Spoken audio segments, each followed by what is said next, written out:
शेतकऱ्यांना कर्जमाफीची घोषणा केल्यानंतर सरकारनं आता काटकसरीचा मार्ग स्वीकारलेला आहे। तसा अध्यादेशच काढण्यात आलेला आहे। यानुसार अर्थसंकल्पाला 30% कात्री लावण्यात आलेली आहे। एवढंच नाही तर अनावश्यक खर्च टाळा असे आदेश सुद्धा अर्थमंत्र्यांनी काढलेले आहेत। अनावश्यक बैठका टाळून व्हिडिओ कॉन्फरन्सद्वारे निर्णय घ्या, झेरॉक्स काढू नका अशा सूचना सुद्धा अधिकारी आणि कर्मचाऱ्यांना दिलेल्या आहेत। राज्यातील सरकारी कर्मचाऱ्यांना गुड न्यूज मिळण्याची शक्यता आहे, कारण जुलै महिन्यापासून राज्यामध्ये 5 दिवसांचा आठवडा हा सुरू होऊ शकतो। 5 दिवसांच्या आठवड्याबाबत सकारात्मक प्रस्ताव सादर करण्याचे आदेश राज्याचे मुख्य सचिव यांनी सामान्य प्रशासन विभागाला दिलेले आहेत।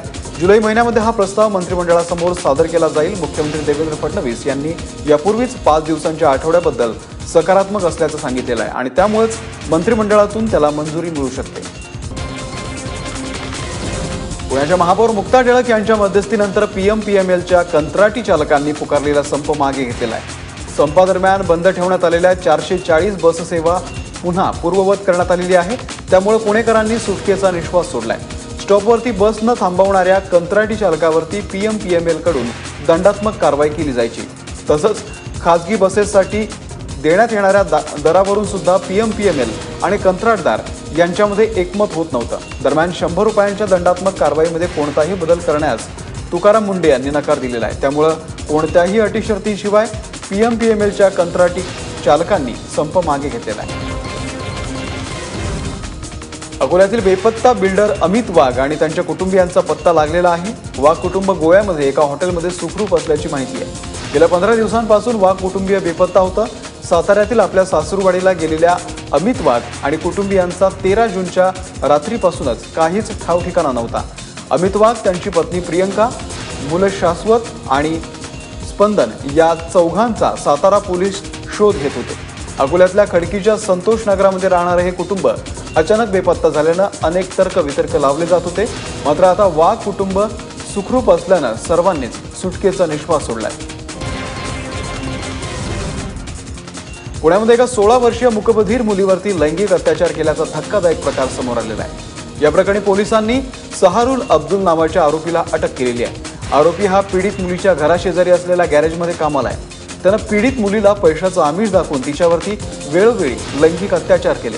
या संबंधातून ती गर्भवती राहिली, मात्र आरोपीनं तिला गर्भपात करण्यास भाग पाडल्याचं उघड झालेलं आहे।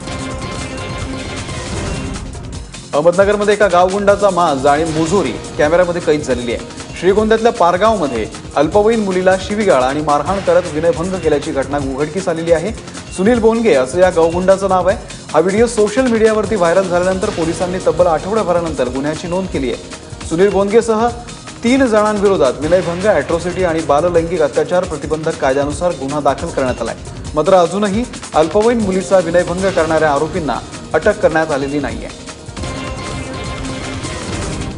आषाढी यात्रा तोंडावरती आलेली असतानाच पंढरपुरातील बँकांच्या एटीएममध्ये खडखडाट बघायला मिळतोय।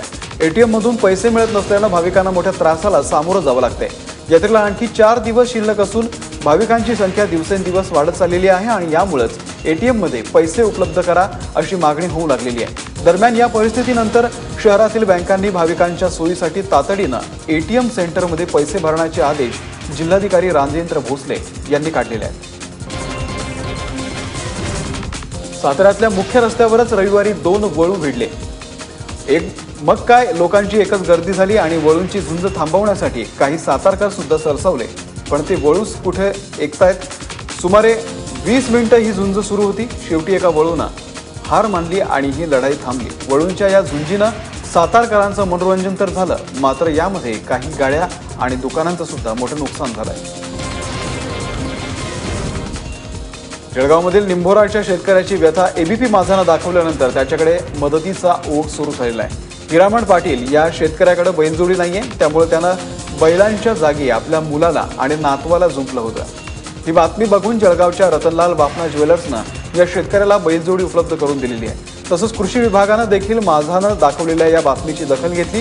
कृषी विभागानं हिरामण पाटील यांना शेतीची अवजारं आणि खतं उपलब्ध करून दिलेली आहेत। बीजेपी मालमत्ते प्रकरणी अटकेत असलेले राष्ट्रवादी काँग्रेसचे नेते छगन भुजबळांनी राष्ट्रपती निवडणुकीसाठी आपल्याला सोडण्याची मागणी केलेली आहे। विधिमंडळामध्ये जाऊन मतदान करण्याची परवानगी देण्यात यावी अशी विनंती पीएमएलए या कोर्टाकडे भुजबळांनी केली आहे। भुजबळांच्या विनंती अर्जावरती सोमवारी सुनावणी होणार आहे। भुजबळांच्या मागणीवरती सक्ती वसुली संचालनालयाकडून मात्र विरोध करण्यात आलेला आहे। ईडीनं आपला विरोध दर्शवताना काही प्रमुख मुद्दे मांडलेले आहेत। अशा व्यक्तीला घटनेच्या 54व्या कलमानुसार मिळणाऱ्या घटनात्मक अधिकाराबद्दल आदेश देण्याचा अधिकार विशेष कोर्टाला नाही असा दावा ईडीनं केलाय।